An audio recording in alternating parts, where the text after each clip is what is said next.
Could we not just change direction now and talk about the Prophet Muhammad? We've talked a lot about Jesus, and let's now talk about him, which I think is only fair. Yes. You see Jesus as a prophet, sent by God. One of the mightiest messengers. Explain to us how you see Muhammad himself. Yes. We believe that Muhammad is the fulfillment of the prophecies of Jesus. That Jesus Christ himself had foretold the coming of Muhammad. What was that? We read this in the Gospel of St. John, chapter 16, verse 7. Could you quote a verse? Yes, I will. Where Jesus says, I have yet many things to say unto you, but ye cannot bear them now. In other words, you haven't got the capacity. He's telling this to his disciples. Howbeit, when he, the Spirit of truth, is come, he will guide you into all truth. For he shall not speak from himself, but what things shall he hear, that shall he speak. And he shall declare unto you the things that are to come. He shall glorify me. Now, we Muslims, we say that Spirit of truth is Muhammad. And if we reread this verse with a little emphasis on the pronouns, you will see very, very clearly that Jesus is not speaking about a ghost, some intangible substance. He says, I have yet many things to say unto you, but ye cannot bear them now. Howbeit, when he, the Spirit of truth, is come, he will guide you into all truth. For he shall not speak from himself, but what things so shall he hear, that shall he speak, and he shall declare unto you the things that are to come. He shall glorify me.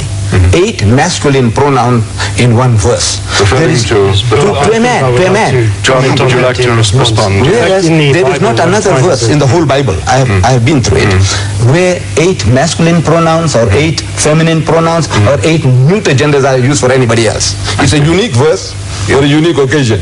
Muhammad. John, your response? May I comment in response to that, Jesus makes it quite plain in the Gospel of St. John, in the 4 quotes which relate to the coming of the Comforter. Firstly, that the Comforter would be the Holy Spirit. He says to his disciples, he says, when the Comforter comes, the Holy Spirit whom I will send to you from the Father.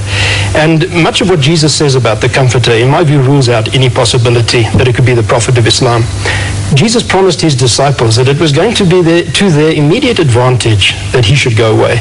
Because he said, if I go away, it will be better for you, because the implication is the Holy Spirit will come to you. Up till that point, Jesus said, the Comforter has been with you. He says, the Holy Spirit is with you, but now he will be in you.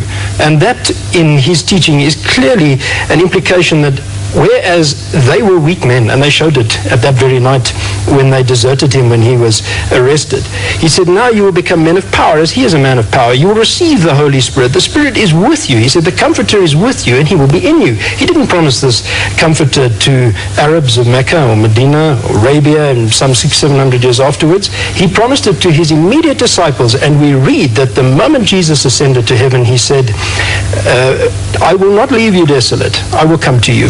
And again in the book of Acts, wait in the city of Jerusalem, for after many days you will receive the Holy Spirit. And the book of Acts says quite plainly that the Spirit of God came down on the disciples, and from that day they began to teach and preach. So I don't think that verse can lend the interpretation you're putting on it.